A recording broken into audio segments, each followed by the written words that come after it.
Hello मेरे दोस्तों, मेरे बच्चों, आज मैं फिर से आप लोगों के सामने हूँ। हम लोग इंग्लिश के बारे में कल कुछ प्रोनंसिएशन कैसे अल्फ़ाबेट को किस तरह से प्रोनंसिएशन बनाएंगे, वो हम लोगों ने कल सीखा। आज के वीडियो में हम ये जानेंगे कि सब्जेक्ट, वर्ब और ऑब्जेक्ट ये क्या होता है। बहुत सारे ऐसे बच्चे हैं जिनको सब्जेक्ट, वर्ब और ऑब्जेक्ट ये पहचानने में बहुत प्रॉब्लम होती है। तो आज इन्हीं सब चीज़ों पे हम लोग बात करेंगे और घबराइएगा नहीं, समझ रहे हैं? आप लोग कोई मत घबराइएगा। सब्जेक्ट, वर्ब और ऑब्जेक्ट को हम लोग इतना आसानी से समझ लेंगे कि हम लोगों को पता भी नहीं चलेगा कि हम लोग कोई वीडियो देख रहे हैं। ओके? तो चलिए समय को ना गवाते हुए टॉपिक्स पे आते हैं। और अगर वीडियो अच्छा लगे तो पता है ना, चलिए देखिएगा। हम लोग सारे बच्चे ये जानते हैं, सब लोग पढ़े हैं कि सब्जेक्ट, वर्ब और ऑब्जेक्ट कहते किसको। लेकिन बहुत सारे ऐसे बच्चे होते हैं जिनको पहचानना नहीं आता है। तो देखिएगा, सबसे पहले मैंने एक सेंटेंस लिया है। क्या लिया है? सेंटेंस।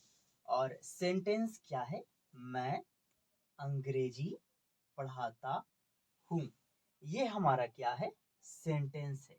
और इस सेंटेंस को हमने ट्रांसलेट किया, आई टीच इंग्लिश। ओके, मैंने क्या रीड किया? I teach English. तो अब मैं किन किन बच्चों से ये पूछूंगा कि बाबू ये बताओ कि इसमें सब्जेक्ट कौन है, वर्ब कौन है और ऑब्जेक्ट कौन है। तो इसमें बहुत सारे बच्चे को कंफ्यूजन होता है ना? तो आज कोई कंफ्यूजन नहीं होगा। सारे कंफ्यूजन्स का आज हम लोग सारे कंफ्यूजन्स को दूर करते हैं। देखिएगा, जैसे ये क्या है? आई। तो आई सब्जेक्ट है हमारा। ओके, क्या है? सब्जेक्ट। आई को हम लोग सब्जेक्ट, आई क्या है?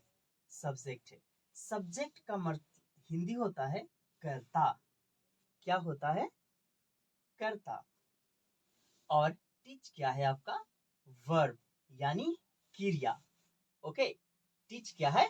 वर्ब, ये क्रिया। और इंग्लिश जो है वो आपका अन्य शब्द है जिसे ऑब्जेक्ट कहते हैं। क्या कहते हैं? ऑब्जेक्ट। अब सब लोग ये बताइएगा कि सब्जेक्ट, वर्ब और ऑब्जेक्ट हम लोग कहते किसको हैं?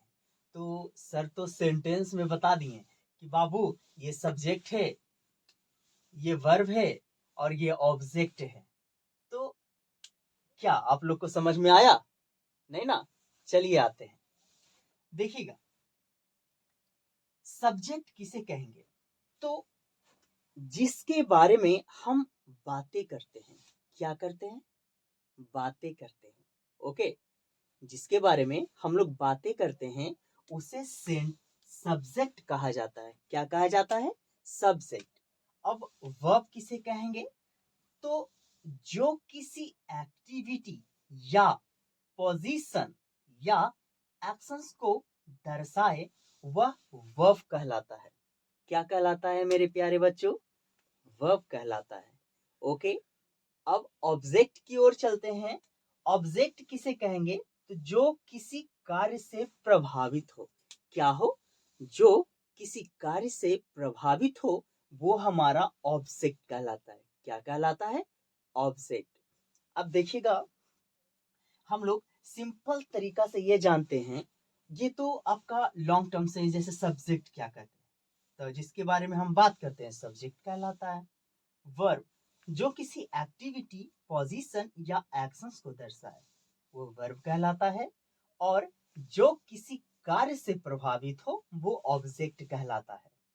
ओके, तो अब हम लोग ये जानते हैं कि जब कोई सेंटेंस दिया हुआ रहे तो उस सेंटेंस में हम किस तरह से सब्जेक्ट, वर्ब और ऑब्जेक्ट का पता करेंगे, है ना मेरे बच्चों?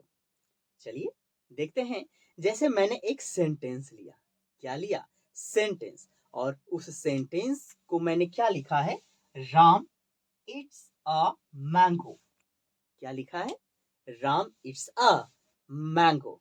ओके, राम आम खाता है। क्या करता है, खाता है।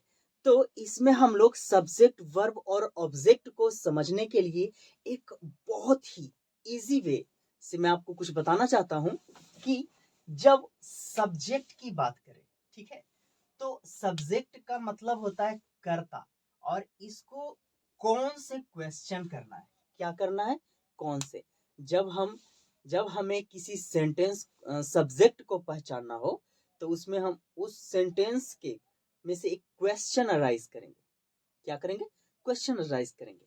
जैसे सब्जेक्ट को पहचानना हो तो सब्जेक्ट कर्ता यानी कौन, तो कौन से क्वेश्चन करेंगे, ठीक है।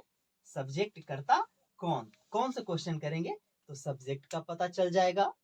वर्ब क्रिया क्या, मतलब अगर क्रिया पहचानना हो तो हम लोग क्या से क्वेश्चन बनाएंगे, तो हमारा वर्ब पता चल जाएगा।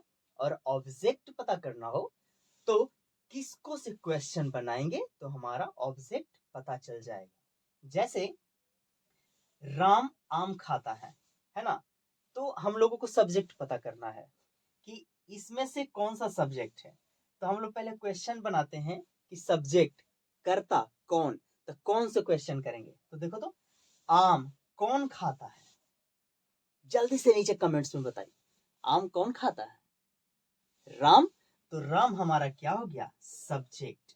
ओके, क्या हो गया, सब्जेक्ट। अब देखिए क्या करता है, वर्ब, वर्ब को पहचानना है तो क्या से क्वेश्चन करेंगे, क्या करेंगे, क्या से क्वेश्चन करेंगे, तो बोलेंगे राम क्या खाता है, क्या करता है, खाता है, राम क्या करता है, खाता है। तो यहाँ पे क्या हो गया, इट्स, वर्ब हो गया, इट्स क्या हो गया, वर्ब हो गया, क्या हो गया, वर्ब। ओके, और अब हमें ऑब्जेक्ट को पता करना हो तो ऑब्जेक्ट को पता करने के लिए हम किसको से क्वेश्चन बनाएंगे, क्या करेंगे, किसको से क्वेश्चन बनाएंगे, तो हमें आसानी से पता चल जाएगा कि हमारा ऑब्जेक्ट क्या है, कौन है।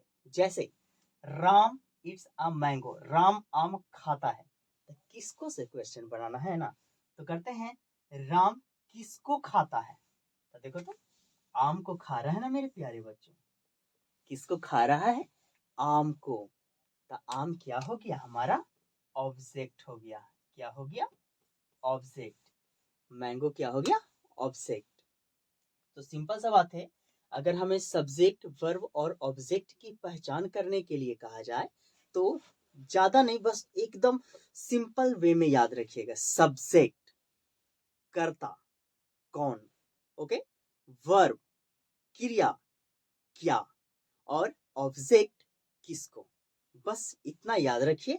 आपको सब्जेक्ट वर्ब और ऑब्जेक्ट कभी भी पहचानने में प्रॉब्लम नहीं होगा। ओके, तो अब हम लोग आगे चलते हैं।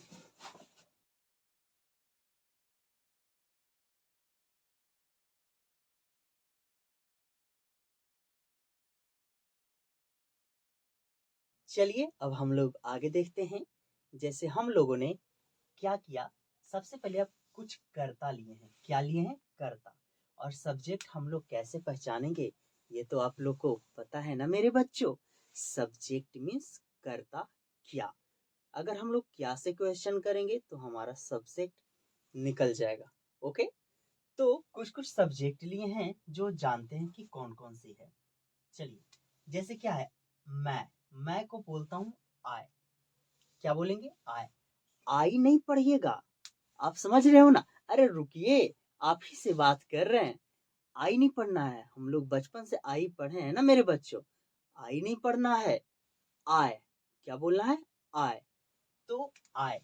ओके, और हम का वी, तुम या आप रहे तो यू का उच्चारण करेंगे, वे या वे सब रहे तो दे का उच्चारण करेंगे, ही या अगर पुल्लिंग हो तो उसमें ही का यूज होता है वह, और सी अगर स्त्रीलिंग हो तो इसका यूज करेंगे सी। ओके, स्त्रीलिंग में भी सी का यूज करेंगे और पुल्लिंग में हम लोग ही का यूज करेंगे। अगर यह हो या ये हो तो इट का प्रयोग करते हैं। क्या करते हैं? इट का प्रयोग करते हैं।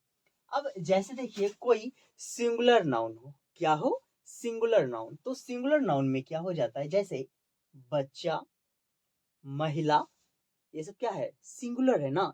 सिंगुलर नाउन आपको पता है ना, सिंगुलर यानी सिंगल, जो अकेला हो। सिंगुलर नाउन, कोई दिक्कत नहीं। चलिए अब प्लूरल नाउन को बहुवचन कहते हैं ना, तो जैसे बच्चे, महिलाएं, तो प्लूरल मतलब एक से ज्यादा, तो क्या हो गया?